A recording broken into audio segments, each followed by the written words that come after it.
you happening here? That's all right. Leave them out there. Leave them out there. I'm all right. You might be passing on course to 200 people. 5-0. I'm all right. Just I'll speak to 2 people. I do. Oh, no, keep him out there. Sean, how do you sum that up? I think it was a mixture of us having nothing to play for after the news yesterday, and that edge that you need to really take on a game is vital anyway, but it's definitely vital when a team turns up like that. And they had something to play for, which is the legend that is Arsene Wenger. Rightly so, they turned up, they gave a performance, they all looked at it. Eyes were alive to give a performance. He's probably, enjoyed it and probably a bit frustrated, thinking, well, that would have been nice a bit more often. But they're a top-class group of players. I said that before the game.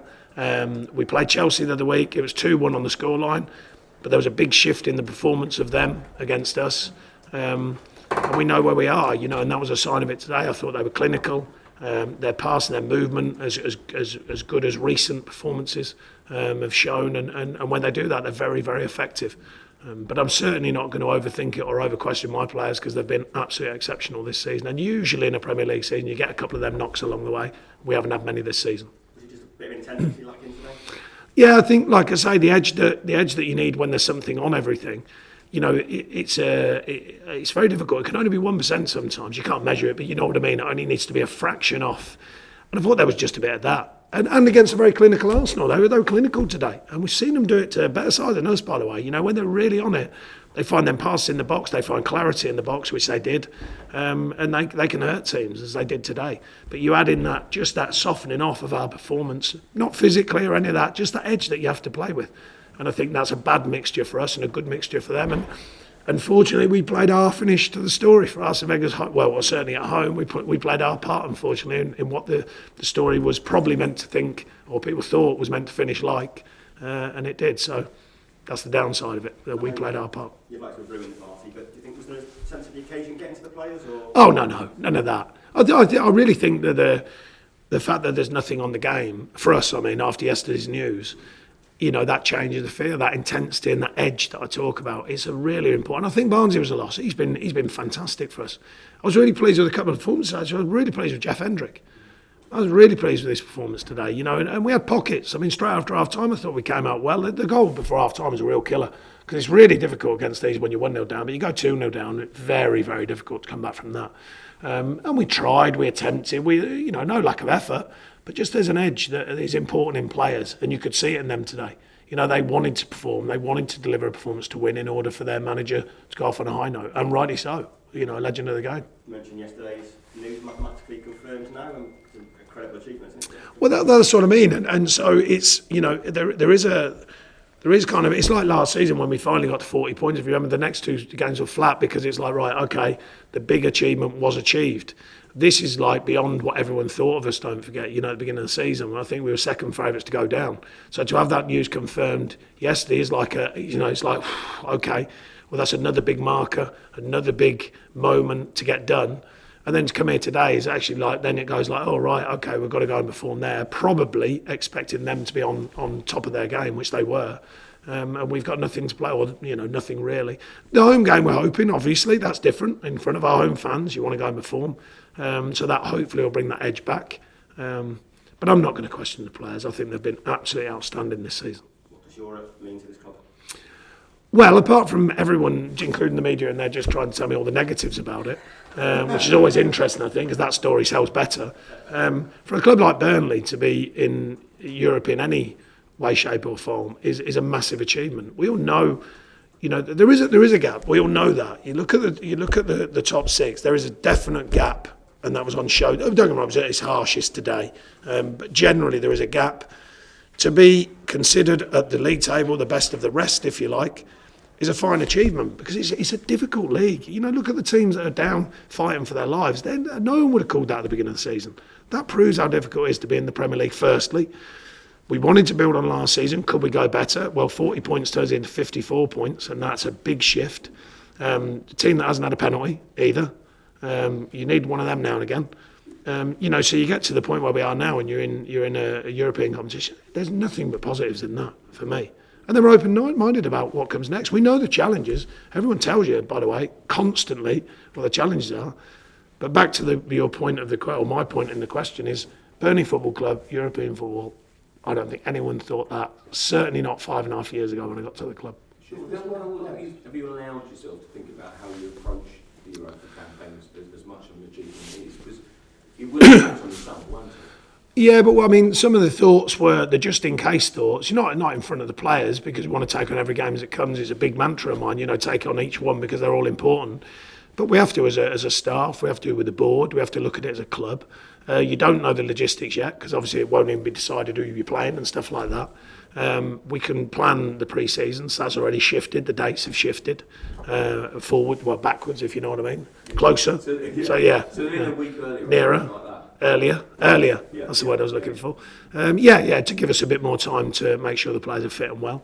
But there's also got the reality preparation, which is, yes, enjoy the fact you've made it into Europe, but we know that the real bread and butter is still the Premier League. That's the way it is. That's how powerful the Premier League is. So I think it is something to still try and do well in, but it's there to be enjoyed, to be respected of the fact that we've got there. But knowing that out here, well, not literally out here, but on the Premier League, that's the real stage for the club to continue growing and for the players to continue growing and improving. It does feel as if it's such an achievement from Burnley, from yourselves, from all the players, that it would be crazy in any way to kind of not take it as serious as you possibly can. No, there's no. We've never not taken anything seriously. But my point is that you still know that the real challenge for clubs like us is to continue the journey in the Premier League.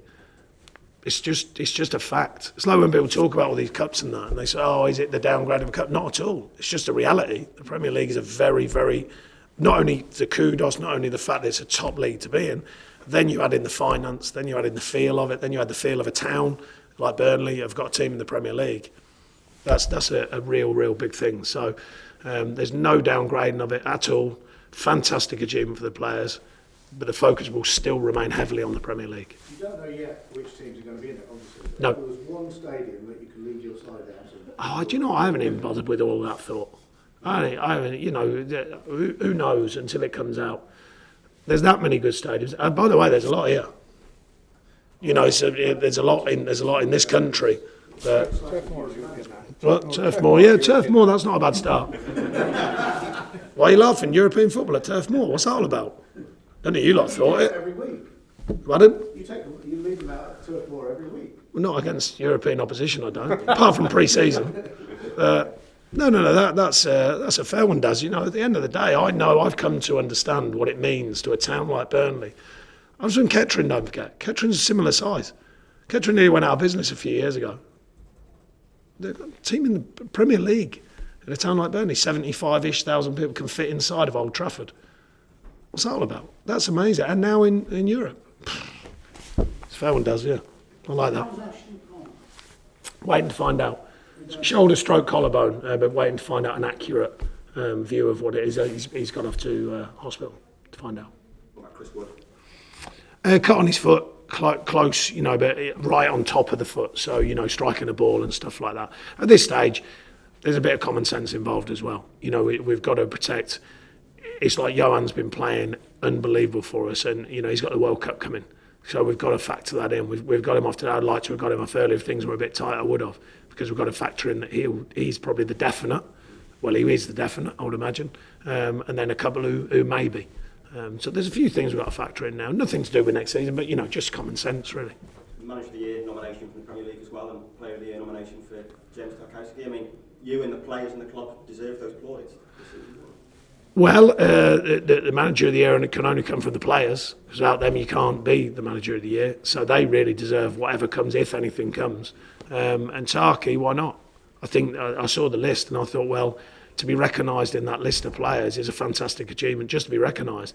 I don't think he'll win it, not because I don't think he's a great player, but because there's other players in there who have done incredible seasons. But to be recognised, I think, is a fantastic achievement. Could have been anyone of about 4 or 5 as well. You look at the number of Player of the Year awards Nick Pope got last month. Yeah, no, there's been some big performers. Like I say, the players deserve huge amounts of credit, and it's a hard one for me today to question them because they've been absolutely outstanding. you know, and so many, the development of so many players here that have come through, and still missing. You know, it's funny. You know, when you think you're missing Robbie Brady, who I think was outstanding the last 4 or 5 games before he got injured. Stephen Defoe having a fantastic season this season. You know, Woody's had spells of injuries. Barnes had a great season. You know, Tarky, the growth in him, the growth in Popey. Kevin Long, of course, by the way. You know, been sitting there for years. Everyone going, what does he do, that Kevin Long? Well, he's the experience he'll gain from games like this. Absolutely fantastic. So the story behind the story is one that I believe in, and I think it's a fantastic story. It doesn't need to be told all the time, but I know it's there. Not many clubs have 2 England international goalkeepers. Sorry? Not many clubs have 2 England international goalkeepers. It's a fair one. Cheers. Thanks, ladies and gentlemen.